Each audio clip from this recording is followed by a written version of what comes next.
Surat ring road સ્થિત શિવશક્તિ માર્કેટમાં લાગેલી ભીષણ આગ પર 30 કલાક બાદ ફાયર વિભાગે કાબુ મેળવ્યો હતો।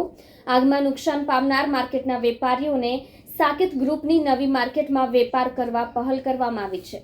સુરતના શિવશક્તિ ટેક્સટાઇલ માર્કેટના બેઝમેન્ટમાં બાદ લાગેલી આગ બેકાબુ બની હતી। ફાયર બ્રિગેડ દ્વારા 30 કલાક જેટલા સમય સુધી પાણીનો મારો ચલાવવામાં આવ્યો હતો।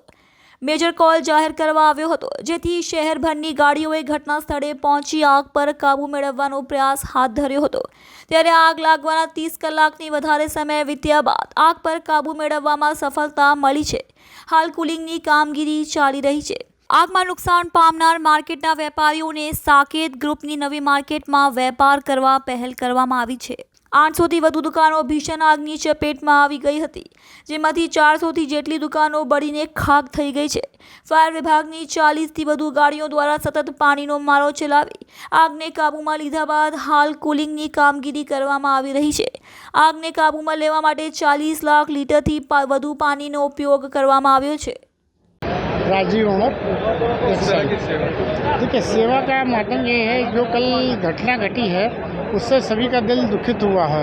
इस समय लगभग सभी लोग अपने तरह की सेवाएं दे रहे हैं। लगभग पूरे 2 दिन से एसएमसी की भी टीम लगी है, प्रशासन भी पूरा लगा है और हम सभी व्यापारियों से अपील भी कर रहे हैं कि जितनी भी आर्थिक मदद हो सके, वित्तीय मदद हो सके, इन भाइयों को आने वाले समय में की जाए। उससे हम लोग उनका आर्थिक नुकसान से बचाया जा सके, उनको संभाला जा सके। अभी तक कितने घंटे और आग गिरी? देखिए, 36 घंटे के ऊपर हो गया है, लेकिन पता नहीं भगवान की क्या विशेषता है कि अभी तक घटनाक्रम रुक नहीं पाया है। ડિપાર્ટમેન્ટની 24 કલાકની મહેનત પછી આગ અત્યારે લગભગ 90% જેટલી કાબૂમાં આવી ગઈ છે। આ મુશ્કેલ ઘડીએ હું વ્યાપારીઓની જોડે છું।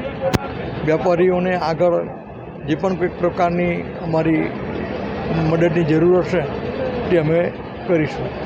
ફાયરની ગાડી હમણાં સુધી આવી છે? લગભગ 40 જેટલી ગાડીઓ છે, એ મારી પાસે માહિતી છે।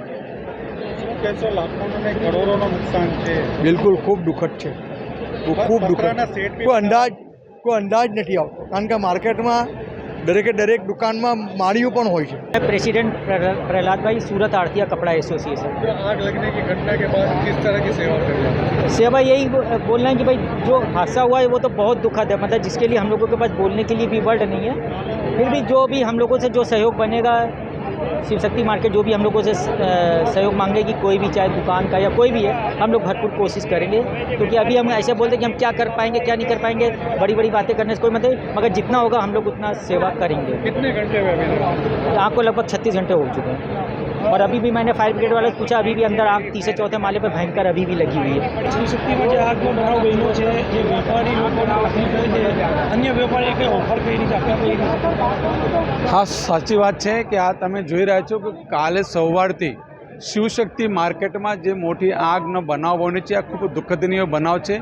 અને આ દુઃખદનીય બનાવમાં આવું લાગી રહ્યું છે કે જે પ્રકારની આગ કાબૂ કરવા માટે આપણે અસફળતા મળી રહી છે, ત્યારે અત્યારે જ્યારે પણ આ સફળતા મળશે ત્યારે આવું બધા જ વ્યાપારીઓના પોતપોતાનું મંતવ્ય રજૂઆત કરવામાં આવે છે। અને જે આપણી પાસે સાકેત ગ્રુપ દ્વારા જે નવી માર્કેટ બનાવવામાં આવી છે, આ નવી માર્કેટમાં જ્યાં સુધીના પોતાની માર્કેટ ઊભી ના રહે ત્યાં સુધી એક માનવતાના દૃષ્ટિએ વ્યાપારીઓને મદદ કરવાની ભાવના સાથે એક આ વ્યાપારી અનિલભાઈ જૈન દ્વારા સામેથી આવીને આપણે સાથે ચર્ચા કરી અને સાહેબ જ્યાં સુધી આ પોતાની માર્કેટ ઊભી ના રહે ત્યાં સુધી અમારી સાકેત માર્કેટમાં લોકો પૈસા ન આપ્યા વગર ભાડે આપણે જેટલા પણ વેપારી ના હોય તે વ્યાપાર આપણા પોતાનો રોજગાર ધંધો ઊભો કરી શકશે, એવી સુખદ સમાચારની એમને જાહેરાત કરવામાં આવી છે। એમને સુરતની આ તાસીર છે, મા તાપી માતાના આશીર્વાદથી સૌનો સાથ, સૌનો વિકાસ સાથે આ લોકોને મદદ કરવાની ભાવના પણ આ અનિલભાઈ જૈન દ્વારા સાકેત ગ્રુપ દ્વારા કરવામાં આવી છે, એમને ખૂબ આવકારીએ છીએ।